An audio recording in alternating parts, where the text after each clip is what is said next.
What's good in the neighborhood, folks? It's about football season. That's what's good. It is good. It's actually great. That's the real answer. We are less than a month away from the start of college football. I'm so excited.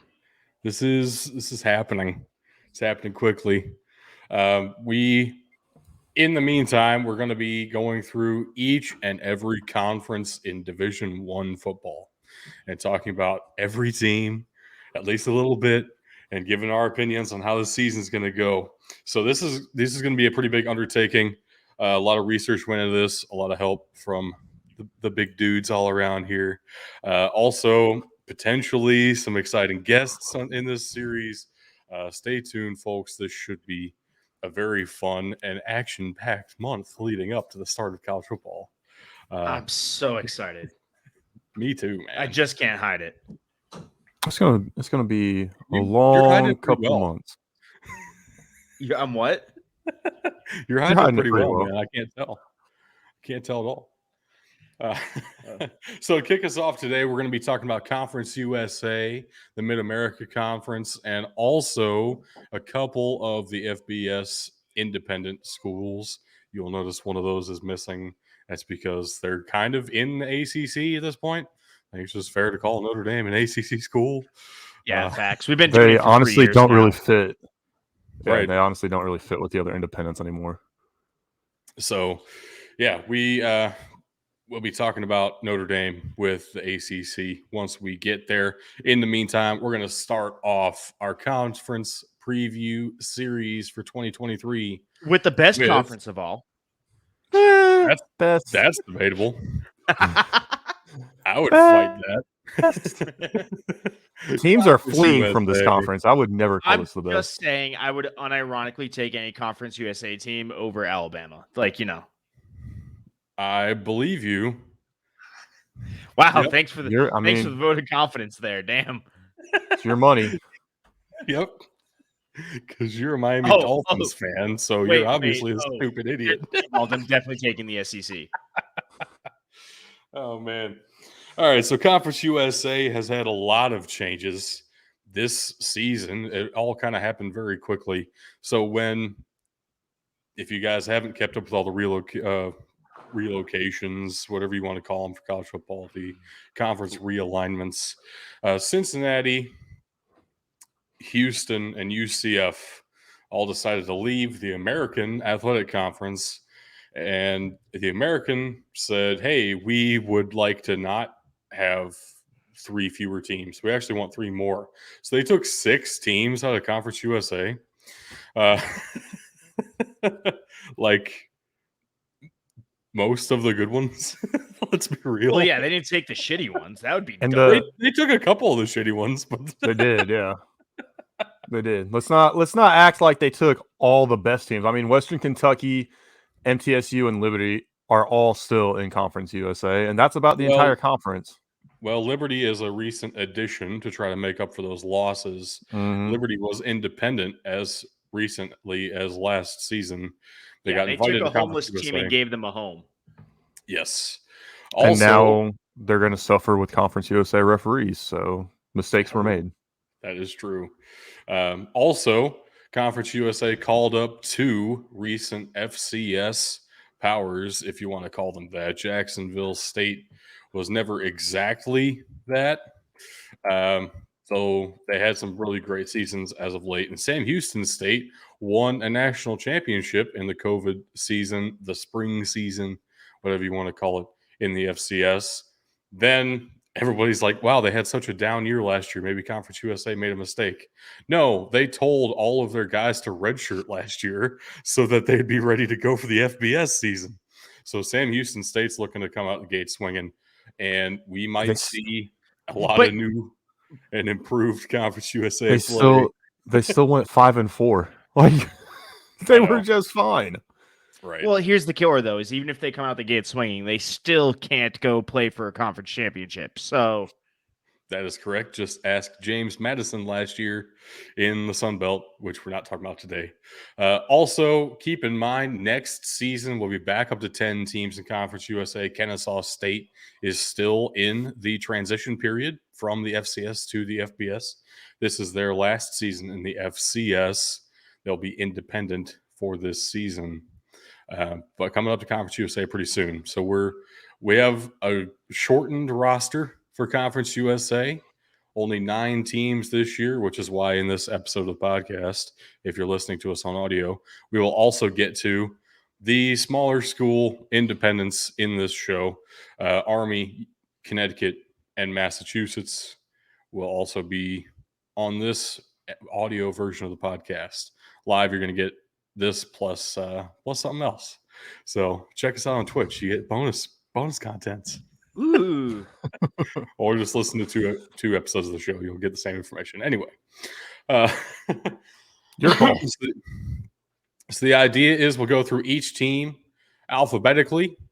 We'll talk about some non-conference games we're looking forward to, because that's always fun. Everybody kind of knows what the conference games are going to be.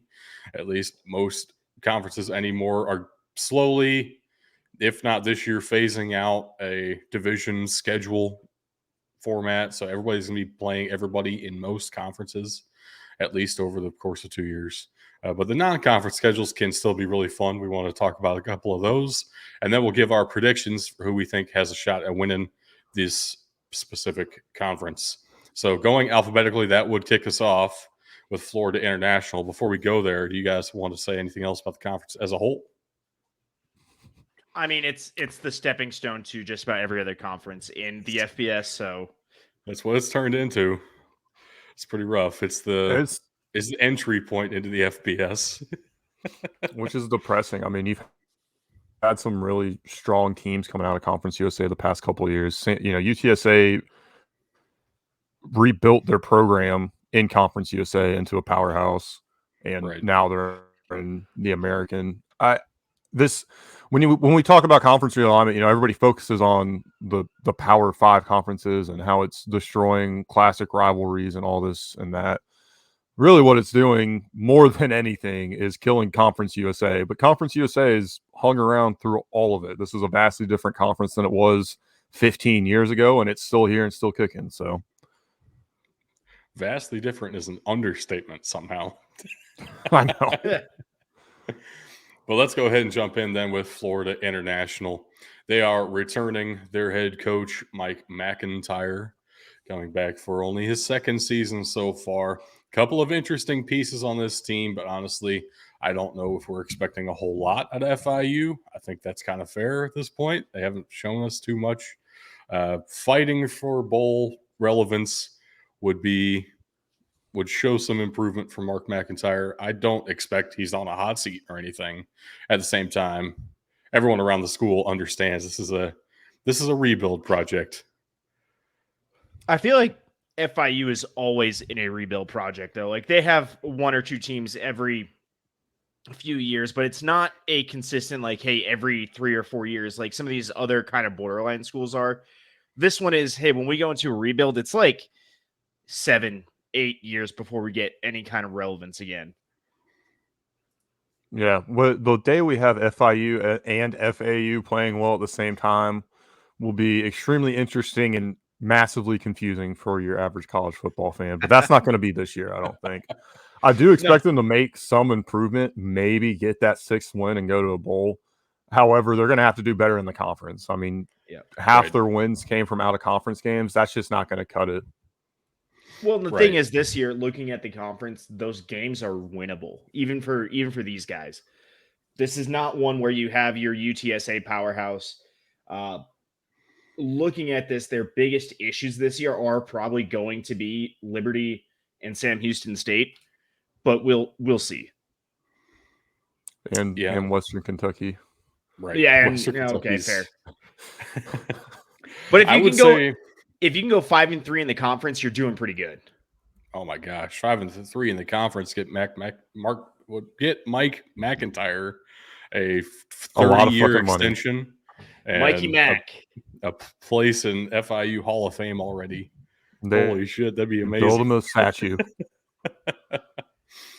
So we do have top 6 players, top 3 for offense, top 3 for defense on this slide as well. I would say their best player, in my opinion, is safety Demetrius Hill on the back end of this defense. Their offense has had its issues recently, but these guys will need to step up in a big way if they want to get to that bowl game. That's where I'm kind of getting stuck, because I don't know where they can take that step forward. Like that, like you said, that offense needs to. I think these games are winnable, even to the average, even to a mediocre team like these guys are. I just don't know if the pieces are there that they can do it. They're still in the average for the conference, but that's not saying much. It feels harsh, but also kind of true. It's just where FIU's at right now. Yeah, I'm spitting facts here. Like, there's nothing I'm not going to lie to you. Right. I guess it's time to go ahead and jump to Jacksonville State here, where they brought in head coach Rich Rodriguez, which is wild to me.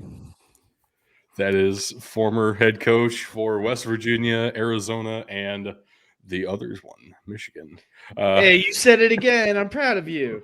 Shut the fuck up, dumbass. You almost didn't, okay? I saw him thinking about it across his face. I have to. I made a commitment to it, and now you guys are bringing it up, and I just want to shoot you. That's where we're at. That is not Jackson State. That is Jacksonville State. That's a typo. Oh, oops. But Jacksonville State is also confusing for another reason. Not only do they sound like they might be Jackson State, they are Jacksonville State. Jacksonville, Alabama is where they're located, and not Jacksonville, Florida, the more famous Jacksonville. Oh, I figured it out. I figured out why they jumped up to the FBS.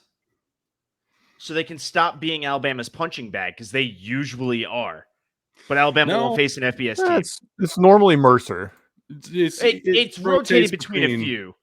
It's rotated between like Mercer, Citadel, and somebody else. But I haven't seen them play Jacksonville State. I don't know. I don't know that I've ever seen them play Jacksonville State. I don't know a whole lot about this Jacksonville State squad. Honestly, I was surprised when they got the call up to Conference USA from the FCS. I would expect them to rely on the running game, though. Anwar Lewis and the front of that offensive line is pretty solid. I would say they're going to need to rely on that in a big way. I mean, if you have a running back like Anwar Lewis, that's usually a good sign for you, especially at this level of football.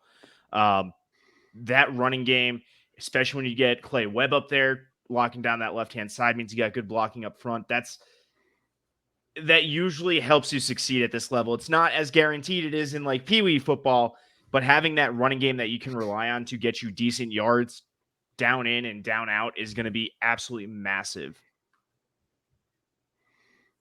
Absolutely. Don't know what we have in terms of expectations for Jacksonville State this season. Probably something along the lines of FIU, maybe like a 4-8 kind of a year. I don't know if I can actually reasonably expect them to be in a bowl eligibility range. Well, are they even eligible for bowls this year? They're first year up. Yeah, I have no idea. I doubt it, but NCAA makes decisions on a whim at random. That's fair. It's up to whoever is in the seat of power at the moment. So we'll see. I am interested to see how this goes. I don't know. Like you said, I don't know that they're going to hit that 6-win benchmark. I think it's going to be a lesson year for them to really feel where they need to go. Yeah, it's going to be interesting. There's not anybody where I look at the schedule for them and I'm like, oh yeah, that's definitely a win. Obviously, you got to have that game with Sam Houston circled. If for no other reason than, it's Sam Houston. FCS call up. Exactly. and very recent FCS national champion Sam Houston. So Right. we'll see. It's going to be an interesting year for them. I don't know that they're going. I don't feel like 500 is out of the question for them, though. I feel that's more possible, ironically, more possible for them than it is for FIU, just because I know that they can perform at a high level, whereas I've never seen FIU do it. That's very true. I will say I did have a franchise in NCAA 09 where I had FIU competing for the national title every single year. Unfortunately, I'm not the head coach at FIU in NCAA 09 right now. This is real life. You also can't be using those recruiting points, okay? I know. Those made it too easy. Let's go ahead and jump to Liberty, their first year in Conference USA with a first-year head coach as well. They were doing so well with Hugh Freeze. He gets the call back to the SEC, and they bring in Jamie Chadwell, who you very well may recognize from Coastal Carolina, where Coastal Carolina had their best seasons, I don't know, ever. That transition from a longtime head coach to the understudy in Jamie Chadwell just brought Coastal Carolina to new heights like you wouldn't believe. He turned down some FBS offers elsewhere. I heard he had a Power 5 offer from somewhere. He didn't think it was a good fit for him. He waited until the next season and took the chance with Liberty. I kind of understand it and kind of don't at the same time. I feel like the goal probably would be to move to a Power 5 conference at some point as a head coach. At the same time, Liberty is a private school and can pay you as much money as they feel like. So, and they don't have to tell anybody. Enticing too. Right. Well, the thing with that too, though, is I respect a coach that holds off on going to a Power 5 school if it's not a good fit, right? If he's looking for the right fit for him, the coaching career is, I don't want to say thankless, but it's harsh. If you don't meet certain benchmark criteria by a certain time, you're gone. So take your time, set your team up the way you want it.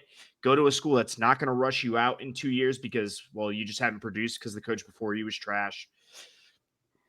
Take your time, select your school. It's always nice to know when a coach is selective of their teams versus the team being selective of the coach.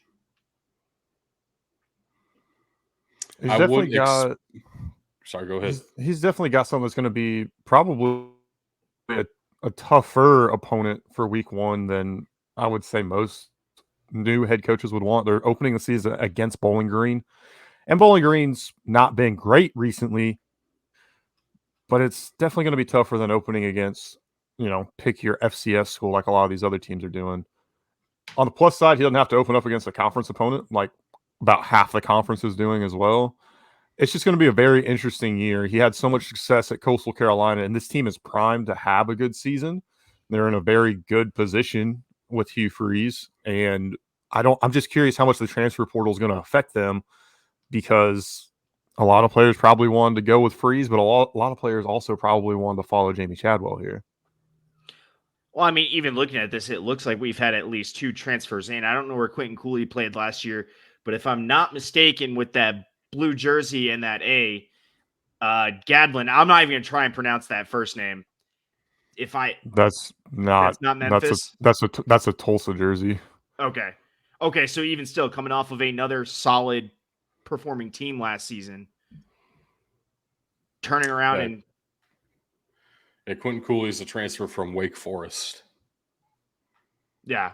So that right there alone is 2 really good transfer ins that they've got. That right side of that line is definitely not a concern for me. And if, again, they've had a good streak of quarterbacks, but the fact that we're focusing on Quentin Cooley, I don't know. I think this is good for them.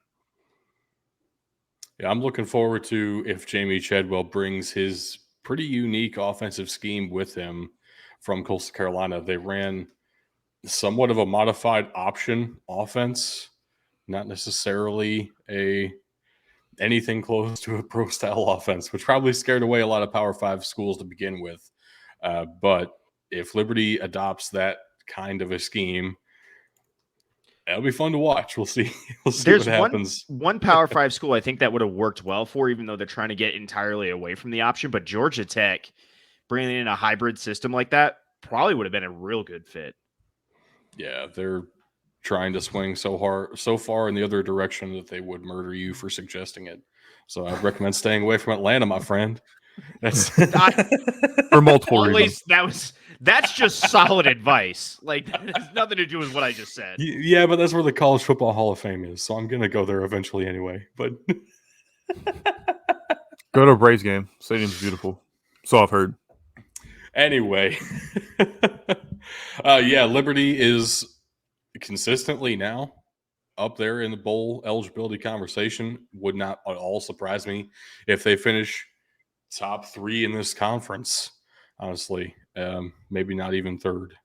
So this is a team I'm expecting to do very well, even though I don't know who the quarterback is. That doesn't bother me with a Jamie Chadwell system. If they were returning with Hugh Freeze, I would say Liberty would be my favorite in this conference. I just don't know how the new system's going to look with a new coach. That can go many different directions. So I'm not quite ready to say that, but I do agree with you that I think they're going to be sitting at the top of this conference. And now we have a team who's going to be sitting near the bottom of the conference. Most likely. Yeah, Louisiana Tech brings back head coach Sonny Cumbie for his second season. Brings in a transfer quarterback. They needed an infusion of talent at that particular position. Boise State quarterback Hank Bachmeier is coming in, where he had a really great 2021. I don't know exactly what happened to him in 2022. He took a huge step back. Well, he only threw the ball 94 times in a couple of games. So it was either he got benched or... Not many of those throws look good, though. That know what sense. it was? Wasn't this the situation where they fired the offensive coordinator and then he announced he was going to transfer? I don't know. Like I said, I don't know what the situation was. There was a storyline with Boise State and Hank Bachmeier last year. I remember it. I forget what it is. Give me a second. Okay. Well, he's going to be throwing to wide receiver Smoke Harris, who I like quite a bit, and I also like his name. It's very fun, enjoyable. Yeah, I don't have a whole lot of expectations. Louisiana Tech. What do you think, Bug?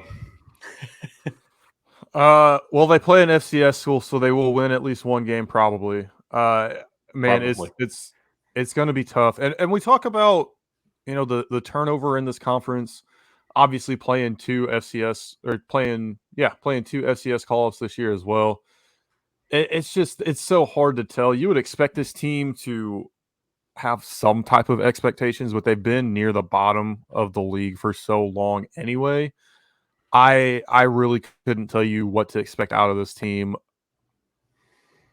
Looking at the schedule, though, I don't have high hopes. 3 wins might be a challenge for them this year, which is their win total last season. So if they can't even match that, it might spell a swift end for Sonny Cumbie, unfortunately. And it is difficult when you've got 3 other FBS group of 5 schools in Louisiana that are doing so well.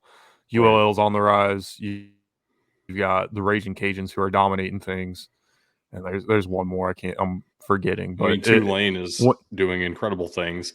Louisiana Monroe is another matter. But yeah, that's what it was. He was benched last year for Talon Green out of. Well, I remember last year Boise State started the season off pretty awful, and then something changed. We didn't know what it was, and then we looked at we watched a game of theirs. So hey, that's a different quarterback. So I think that was the right decision for them at the time. I certainly am rooting for Hank Bachmeier. I remember him being really fun to watch at least in 2021. And if he can return to that, Louisiana Tech has a shot at doing better than that 3 wins. Yeah. If he can return to his true freshman year, they're solid. But solid meaning Yeah, maybe 4, 5, 6 wins, but definitely an improvement from last year. That's what we're looking for, improvements. Middle Tennessee State doesn't necessarily need improvements. They just need to maintain. With all the conference changes, maintaining might end up being enough for them to compete for this conference crown. This is a weird relationship I have with Rick Stockstill. Every couple of years, I think he's over the hill and washed and needs to move on. Middle Tennessee would be so much better without him, and then he turns in a 9-win year again out of nowhere. So I really thought legitimately Rick Stockstill might end up being on the hot seat going into last season. They pull 8-5 out of their ass and look really fucking good. So who knows? Who knows what Middle Tennessee do? But they do have a really fun running back in Frank Peasant and a couple of good players on multiple levels of the defense. I know in recent history I've only been able to talk about this defensive back room, but I do like Devin Curtis quite a bit at linebacker.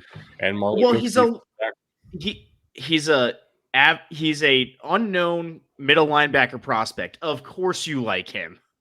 I know. I know.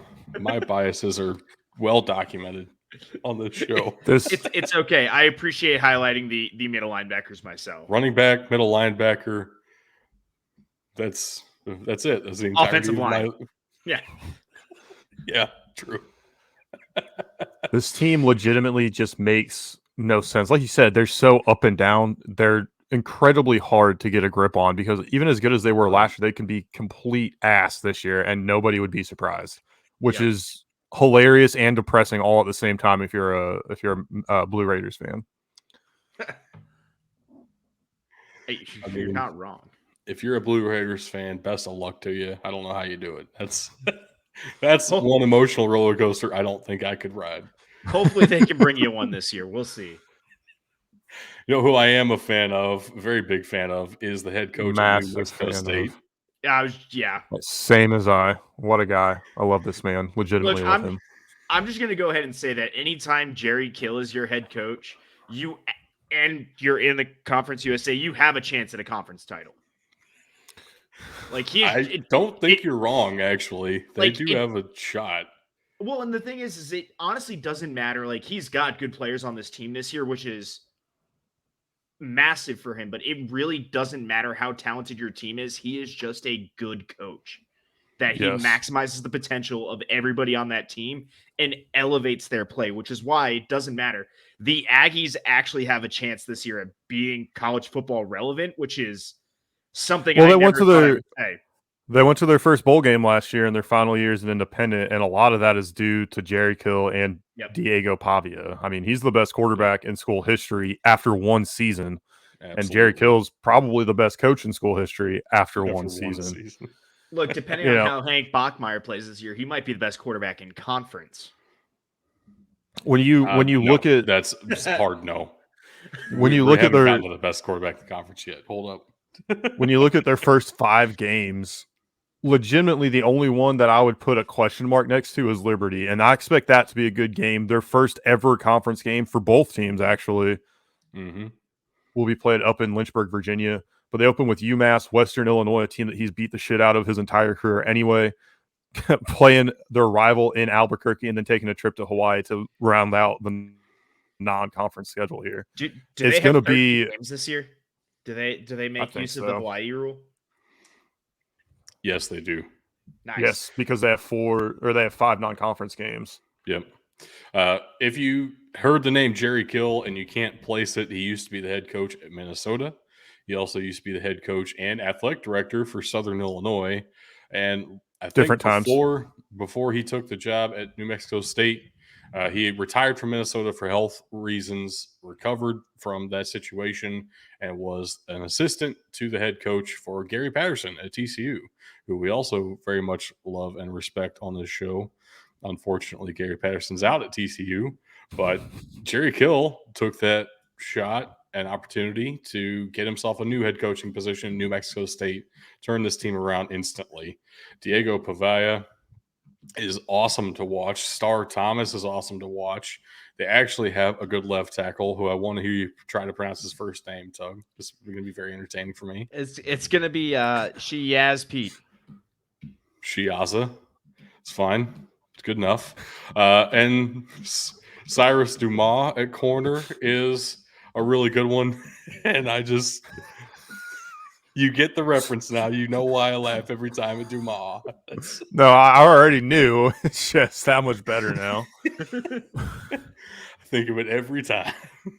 But yeah, Diego Pavia legitimately was, in my estimation, the second best quarterback in this conference. Hank Bachmeier comes in to potentially wrestle that away from him. But based off his performance last year, I don't think it's close. Diego Pavia right now is definitively the second best quarterback in this conference. And that's an amazing thing to say about a New Mexico State player. If we just went back a couple years ago.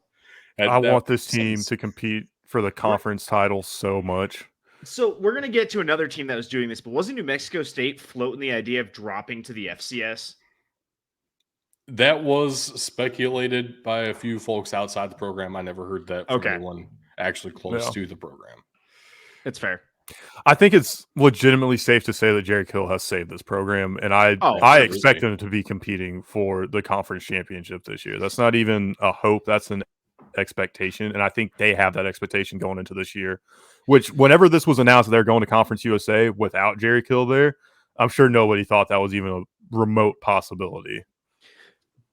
Well, and it's worth it to note, too, that for this, the conference title is going to be decided just by regular season performance because they only have 9 teams, right? You need 10 to qualify for a conference championship. You used to need 12. That was technically dropped. Yeah, because the Big 12 was reinstated it at 10.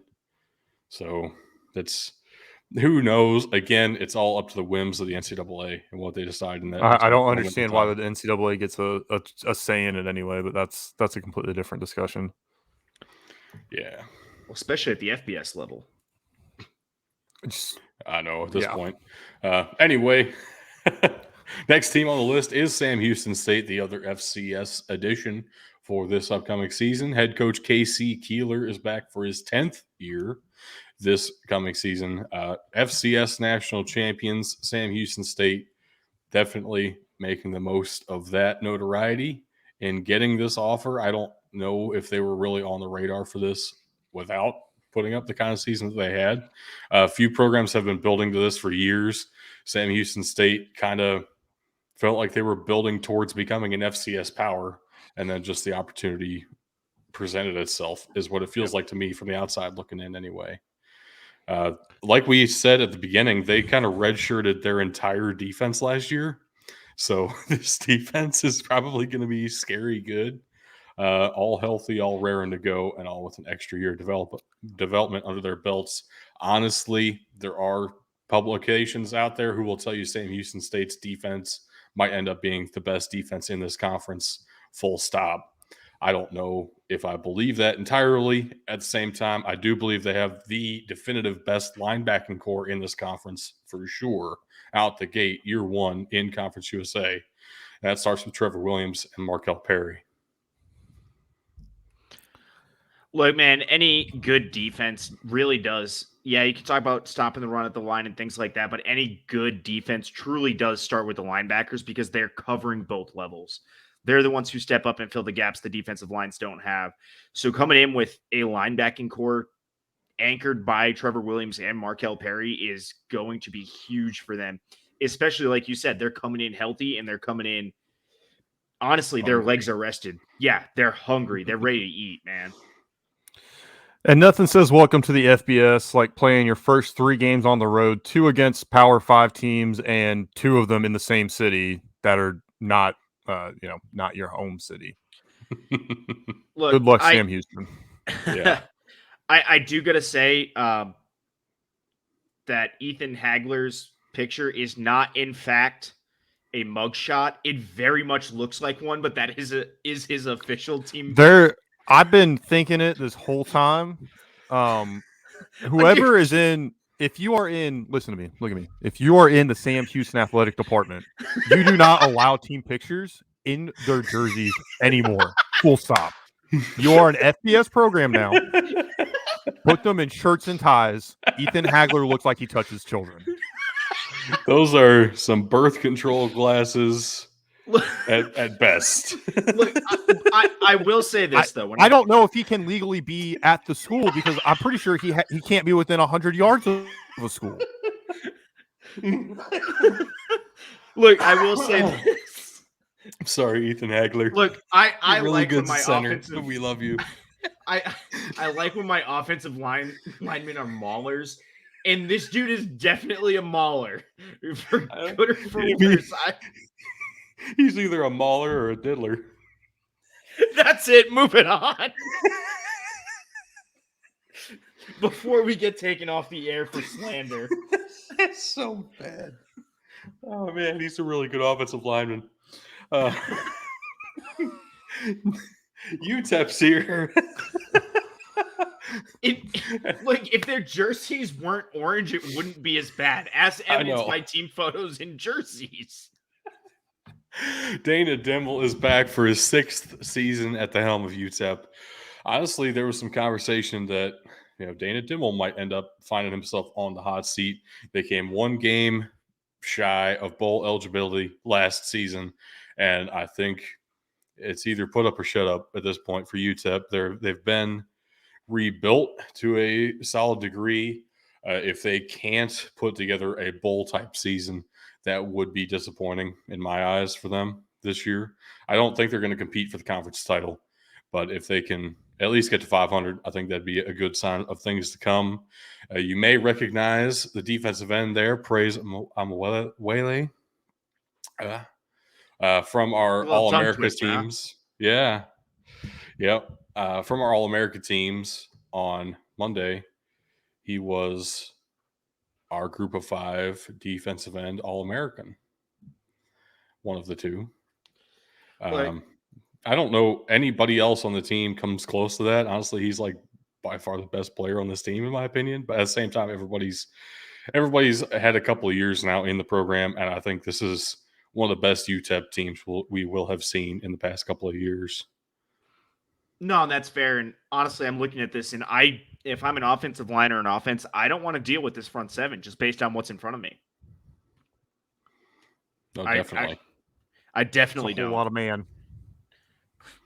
It's going to be interesting to see what they can do too. I mean, this 5 wins last year, and they get to play Northwestern, so that's a win. So they've got at least one. We'll call it a toss-up. Northwestern hasn't won a game on U.S. soil in over a year. That's a win. And they just had their head coach fired this late into the offseason. They're winning that game. UTEP will have at least one win. That's better than none. At least 2, they're playing FIU. They're also playing Arizona too. So it's like Arizona's they're playing come up though. I feel like Arizona's going to be an L for UTEP. Arizona's been building for a few years, and you can start to see their coaches. That was a head coach hire that we maligned at the time because he was the wide receivers coach for the Patriots. And we're like, where's this guy even come from? But it feels like they made the right move. And anyway, this is not a Pac-12 preview. This is Conference USA. We're talking about UTEP. What's depressing for me, and I think probably for UTEP fans too, is you would have thought with all the teams that were leaving, looking at North Texas, UTSA, your top teams that were leaving, you're like, oh man, it's going to be a chance. But then Liberty comes in, New Mexico State comes in hot out of nowhere. I mean, right. It really feels like they don't make any and Houston coming in. Yeah, UTEP might end up being on the same and Jacksonville State. Even the best part about Conference USA is all the teams that weren't there last year. That's not entirely true. We have one yet to talk about. Hold your horses, motherfucker. This is by far the favorite to win the conference. And I think it's, as much as we've talked up some of these other teams, they're chasing Western Kentucky. All of them are chasing Western Kentucky. I was going to say, And a lot of that comes down to that air raid they run. And I'm sorry, you're right. I overlooked Austin Reed earlier. He is by far, with not only like just pure talent, but with the opportunities to throw that he's going to get, he is going to put up the highest stats in Conference USA. By far. Yeah, potentially going to lead the FBS in passing yards, and it really wouldn't surprise me if he does. They are bringing in a transfer at wide receiver who ended up making our Group of 5 All-America team as well. I did want to highlight Malachi Corley here, though, specifically for this presentation of conference previews, because their running back room is not as barren as leading the FBS in passing yards makes it sound like it might be. They can still beat you in a couple of ways. And that offensive line is no joke. Quantavious Leslie is I really wouldn't be surprised to see him get a look at the NFL. Upton Stout is a corner that I don't like having to play against. And honestly, that's not where I thought that conversation was going. There were so many pauses in there. Upton Stout is a cornerback I don't like. That's nope, not what I said.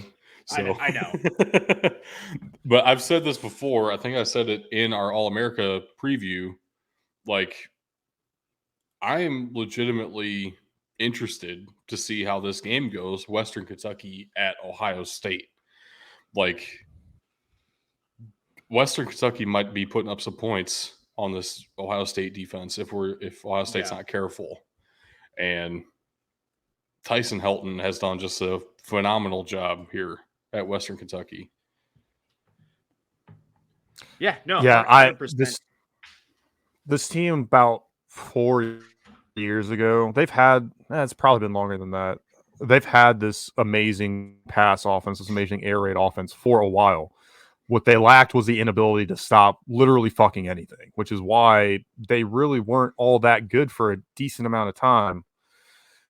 And then I want to say this was actually probably 4 years ago or so. They played Memphis in a bowl game. And I'm like, oh, this will be similar to the last time they played them. But their defense was able to stop more. And that's what really changed the game. With this back end of this defense, especially, I mean, college football is just as much of a passing game as the NFL, with few exceptions. You know, the team that has air in the name of their school doesn't pass the ball very well, but that's neither here nor there. We'll talk about the fact that this defense. Yeah, the fact that this defense has improved so drastically in the past couple years puts them on a completely different level. I'm honestly surprised they weren't coming to the American. I'm happy they weren't. But I am very surprised that they're still in Conference USA, and I wouldn't be too surprised if they didn't stay there for very long with the way conference realignment has continued to shake up college football. That's true. That's true. Yep. Yeah, so I think all of us are expecting Western Kentucky to be in the top 2 of this conference at the very least. Mm-hmm. It blows my mind that I look at this conference and there's pretty much all these teams were FCS at some point. Like, I'm 99% sure UTEP was FCS, not in the not too recent history. Western Kentucky was. Western Kentucky, I know, was obviously Sam Houston State, Jacksonville State. Liberty, I don't think even had a program, and then just came in as an independent at the FBS level. Like, and you've got 2 teams joining the conference, first time in a conference, Liberty and New Mexico State. You've got 4 teams with second-year head coaches. Right. One with a first-year head coach at his new place, also joining the conference. I mean, this is going to be a wild year for Conference USA, and a lot of people are going to shit on this conference, and I think rightfully so. I don't think there's anything wrong with. I don't think there's anything wrong with that. This is probably the reason we're doing this one first is this is easily the worst Group of 5 conference, and the bigger problem is the MAC's next. It's great. We love MACtion. The MAC games are good, but they rarely stack up to the rest of college football. Right? That's why we put them second to last here, with a couple exceptions. I think, unfortunately, Conference USA is going to be the same way this year as well. But I wouldn't be surprised if next year we're covering the MAC first. I think this conference has a high potential to surprise me this year. This conference has it. this is like a fork in the road year for them. Can they turn the entire conference around with all of this new blood they just got in? Or are they going to continue down the same path that they've kind of been on and just happy being the stepping stone to every other conference? One of the best ways to find that out, honestly, no joke, it was a good segue, is looking at non-conference games because it gets to tell us how they benchmark against other good programs. Western Kentucky gets to start us off early with an American Conference game against South Florida at Western Kentucky. Very excited for this one. Week 1 of the season. So, yeah, before they have to come to the Horseshoe, they get to start off against the USF Bulls, who are, up and down in their own right. Yeah. At the same time, Yep. They are a challenge. Their non-conference schedule is very intriguing this year. USF, Houston Christian, okay, that's a gimme. But then you gotta go to the shoe, and then you gotta go down to Troy to play Alabama, or to Alabama to play Troy. There we go. And Troy's no joke either. So their non-conference schedule is not very forgiving this year. It starts off with the Bulls of South Florida. Sam Houston, we've already said they get started off in a big way. Couple of really rough non-conference games for Sam Houston, but they do have a neutral site against Air Force at NRG in Houston. Sam Houston is not located in Houston, so this is still a little bit of a road appearance. It is a neutral site as much as it can be. I mean, Sam Houston is in Texas, but NRG Stadium for them against Air Force. Honestly, I'm kind of looking forward to this one. It should be very fun. This is a strength-on-strength matchup. Like we were talking about how Sam Houston basically returned their entire defense, including their linebackers, their defensive line, against Air Force, who, like Ben, you alluded to earlier, they're not going to air the ball out all that much. They are going to keep it on the ground, especially early in the season before you play Army and Navy. Air Force tries to limit their passing attempts to kind of keep some of those secret plays hidden. It's just their style. So this is going to be a strength-on-strength of front seven versus powerful option run game at a neutral site the weekend of September 11th, which Air Force always does something with. So this is going to be a very intriguing game all the way across. And while Sam Houston is not in Houston, Huntsville, Texas is only about an hour north of Houston. So it's going to be very interesting to see kind of what this crowd split is, right? Because Air Force, one of those schools, has a national reach for obvious reasons. It's going to be a fun atmosphere, and then Sam Houston gets to go back the next week too. But that's a different game completely. I will say, if this were Air Force against Western Kentucky, I would be significantly more scared because Air Force doesn't know what a pass defense is. But we'll see. This is still not a walk in the park kind of game. And also UTEP at Northwestern, a game we've already discussed a little bit. Also September 9. This one is in Evanston, Illinois. Sleepy Evanston. Well, yeah, I think UTEP's probably going to win that game. So let's be real. Depends how long they keep the grass up there. That might be their only hope at this point. 12-inch grass. That might be their only hope at this point. Like, we can't see the running back. Where is he? No, that'd be if Tug were playing running back. Deuce Hall made the NFL.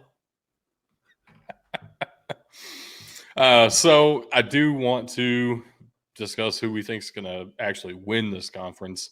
I know we've all kind of said Western Kentucky at this point. I don't know if I even actually 100% believe that. I think it's like a 70% shot right now in my mind that Western Kentucky is the best team in this conference and probably pulls this out.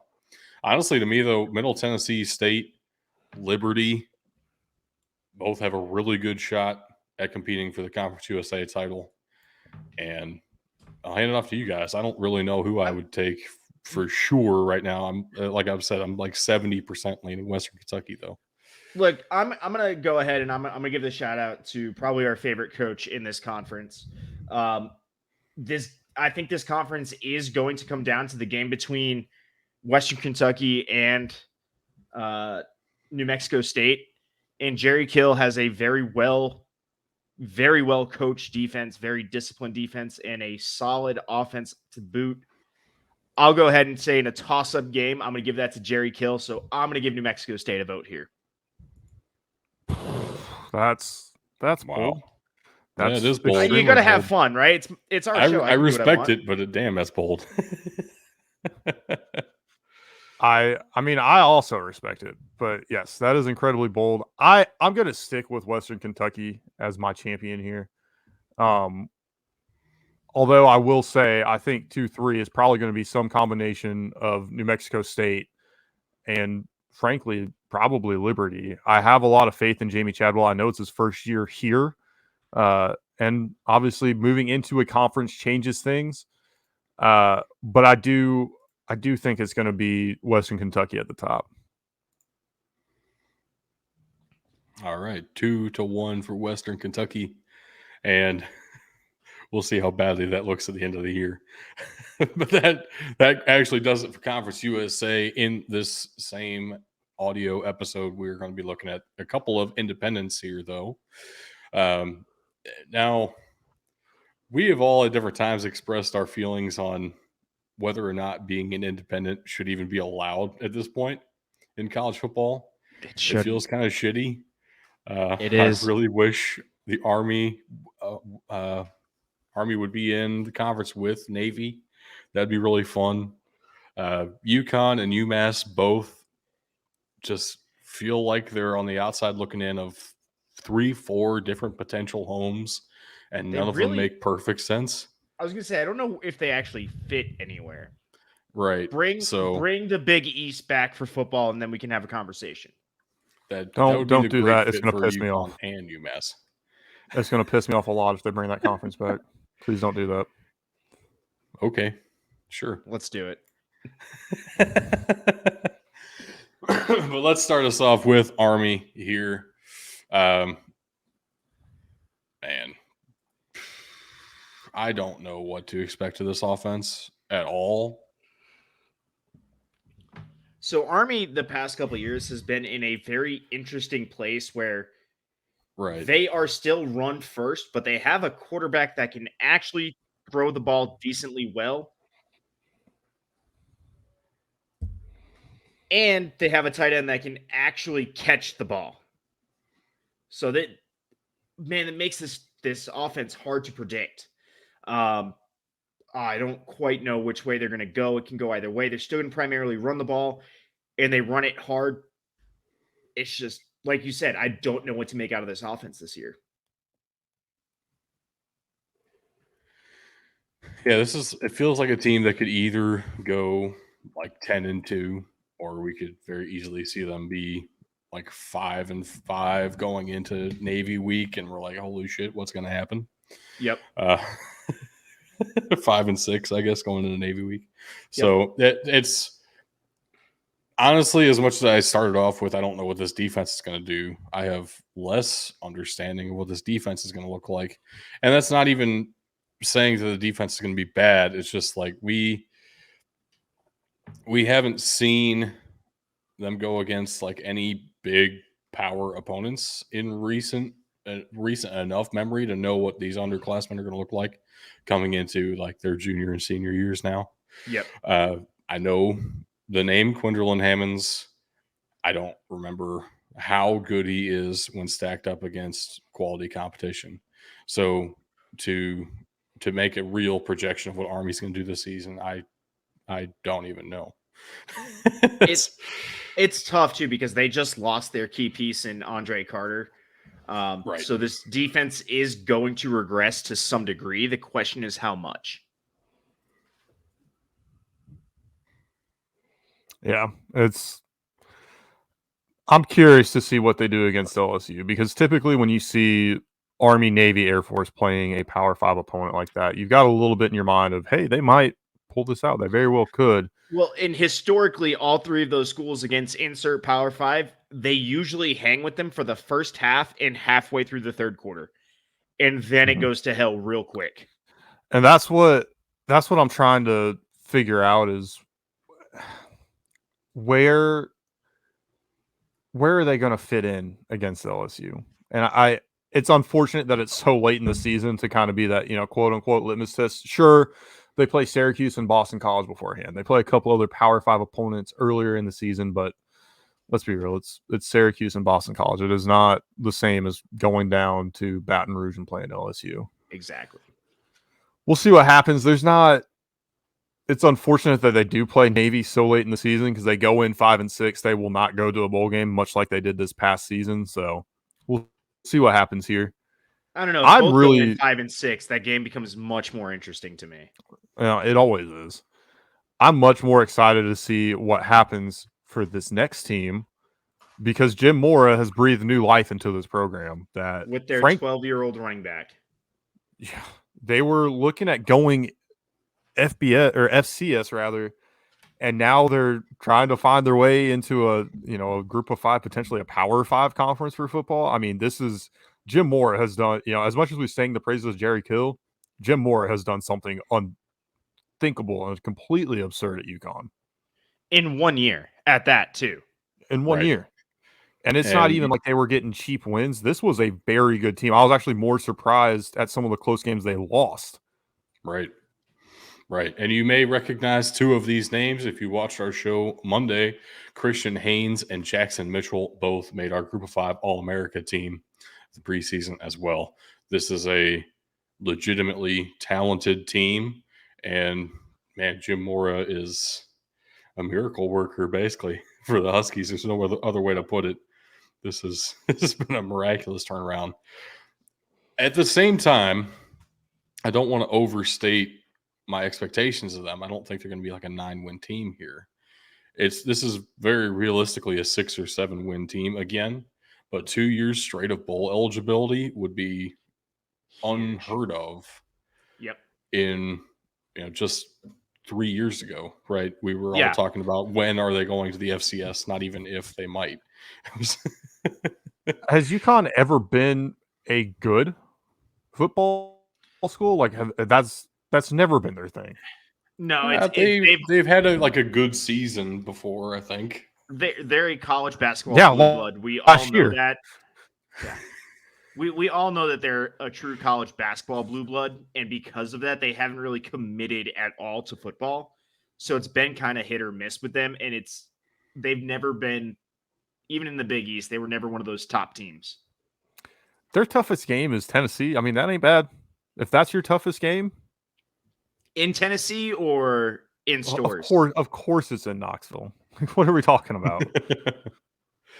They went 9 wins a couple of times with Randy Edsall in the mid 2000s. They don't have a complete history of failure here. They've just been like an average team. They haven't had a winning season before last year. They hadn't had a winning season since 2010, though. Well, they didn't even have a winning season last year. They still haven't had a winning season. That is true. They just 6 and didn't. 7. Yeah, they didn't have a completely awful season last year. Going to the Myrtle Beach Bowl, though, Marshall had a very good season last year. It was going to be a tough one to win regardless. So Right. Moving right along, that leaves us one more team where the outlook is much less bright. His name is Tyson Foe. I'm not saying the rest of those letters. It's Pumachan. If you would remember him potentially as a former Clemson quarterback who stepped in briefly and was never seen again at Clemson. I don't remember to Amherst, and no one else heard from him again. No, he transferred to Georgia Tech actually, and couldn't wrestle the starting job away. And then Jeff Sims just transferred into Georgia Tech. So Tyson Pupachan was like, I need to leave again. Let's find somewhere where I can actually start. And UMass needed a quarterback so desperately. They're like, we will take you, please. I mean, I could go start at UMass. Like, that is a lie. You are 3 foot nothing.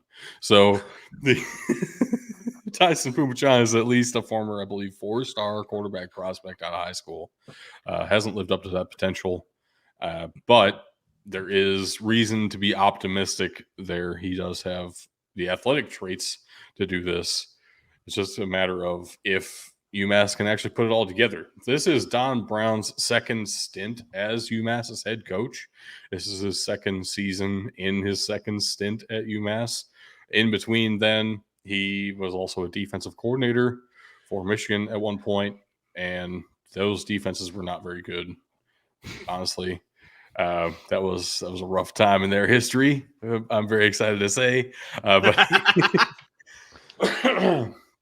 he is back as the head man of UMass, trying to resurrect a program really in decline, and they did not do very well last year, and probably won't again this year. Let's be real. Is it? Can we really say it's been in decline if it's always kind of just been this bottom of the barrel type team?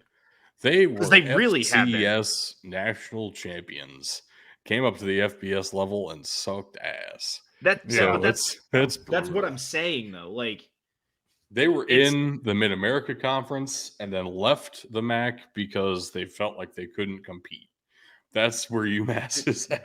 This is what I'm saying though. Like, is it really in decline or is it just really not good? There's a difference there. I don't understand why they went up to the FBS. They're in the A10, which is for all intents and purposes a FBS conference or FCS conference rather. Army should be in a conference. UConn should go back to a conference. UMass should absolutely go back down to the FCS. I mean, that's just where we're at. UMass fitting in very well into the CAA, right? It'd be beautiful. Or even the NEC, right? Or the A10. Like they have these. Yeah. Does the A10 have football? Patriot. The A10 does not have football. I think that translates to the NEC. I'm not positive. Either way. Yeah, either way. They've got one game that I think they legitimately have a chance to win, and it's against Merrimack. They do play the other two independents, and I think they're going to get absolutely smoked. This is unfortunate to have a team that is legitimately this bad. I don't know that we're going to talk about another team at the FBS or FCS level that has such low aspirations this year. Yeah, I think you're really at UMass this year. Your goal is 3 wins, which is brutal, but it's true. If you can hit 3 wins, you're like, holy shit, we're on the rise. We're doing something right. Look, as long as Don Brown doesn't promise to double the win total from last year and fall short. Hugh Jackson, that is 100% that head coach, you out. He's now at Grambling State, so it's a different concern. And Ben, there's one team we're going to talk about that has just as low of aspirations. You already highlighted them. I think it's Northwestern. But even they play some FCS teams, right? Well, and even Northwestern is a team who competed for a Big Ten championship as recently as like 2-3 years ago. Yeah, but fuck that coach. He's fired. Okay. I'm not going to talk about Northwestern on this show and all that shit. Yeah, we can save that for the Big Ten preview at very least.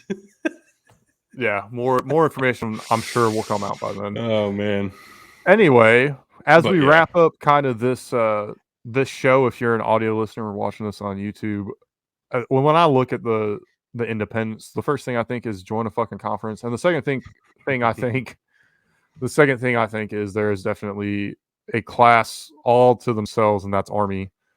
Realistically, you stack them up against UConn, it's kind of a toss-up of who's going to have, the better record and be the best independent. Obviously, we are leaving out Notre Dame. We've covered that a couple times. We'll get to them in the ACC where it makes sense to talk about them. And then there's UMass, and it's unfortunate that we have a team like that, but that's just where we're at. So what are you going to do? No, exactly.